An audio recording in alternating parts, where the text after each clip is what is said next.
stats. You'll see stats saying from '06, the Australia population, Muslim population, went from 340,000 to some 880 right now, growth of 130+%-ish, right? Mm-hmm. One, how did that happen? Two, the immigration laws that they have in Australia. Three, where are they coming in from? Because my interest is stats and data. Who is causing the havoc? Is it a pattern? Who is not?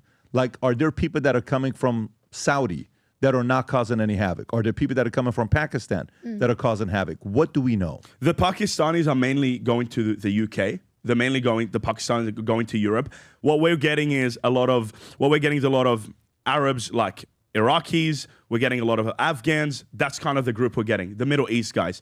And these guys are coming, and we're getting, I think, around 250,000 immigrants a year. And our population, bear in mind, our population is not like the US. We're 27 million people. We're a very small population. So ratio-wise, to allow in 250, 300,000 immigrants, that's conquering a country. And they're allowing people in. And I'm an immigrant myself. I'm not anti-immigration. I'm an immigrant myself. And I'm grateful for Australia for bringing me in. But when I came to the country, I assimilated into the country. I got an Australian flag in my office. I pray for the country. I bless the country. As you say, I create jobs for the country. I bring wealth to the country. That's what I did. That's how I assimilated. So immigration is not the problem. The problem is, who are you allowing in? They're allowing in people that hate the country. They're allowing in people in America that shout death to America, death to the United States, death to Australia, death to Europe. They're allowing people in that burn the flag. This is no longer immigration. This is an invasion. This is no longer being nice. And this is what they kept calling it, multiculturalism. And they kept saying, we've got to be nice. We're going to open our borders. They need help. You are destroying your country. You are committing suicide, and they are using our democracy to slit our throat.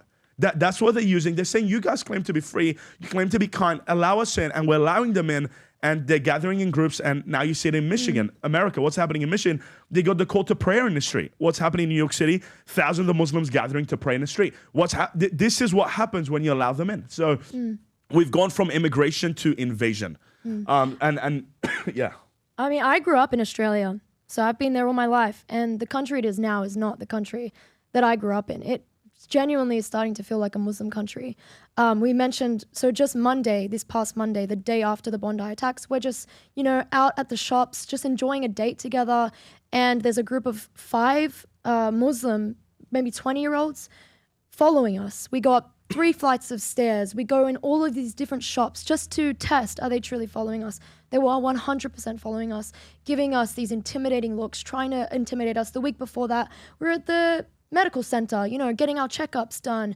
Another Muslim recognizes Martin and starts saying, he's on the phone saying, yeah, I hate that guy. I can't do anything because they'll record. Starts looking at us, intimidating us, trying to scare us away. And so we've had to move church buildings multiple times because the mosque down the road called the authorities and said they have a cross out the front of their building. They can't gather there anymore. So we got kicked out of our buildings. We've had to move houses like 3 times because we keep getting Muslim neighbors and we receive death threats all of the time. And so it's not because of immigration. It does not feel like a safe country anymore.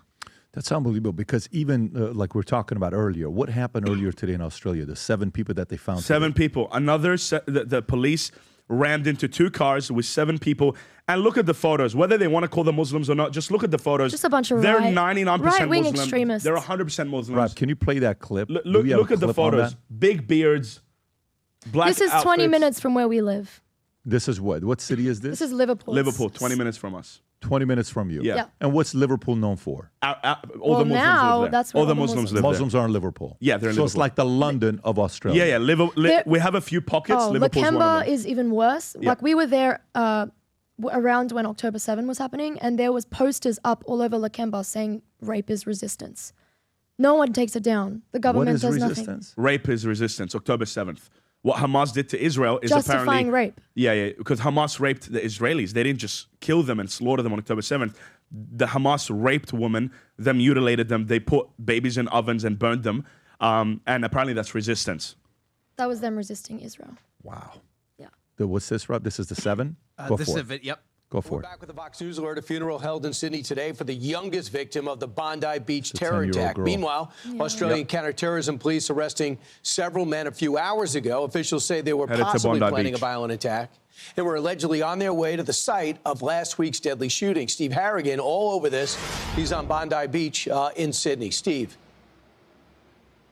Brian, definitely some dramatic and potentially disturbing video. It was Australia's counter-terror police.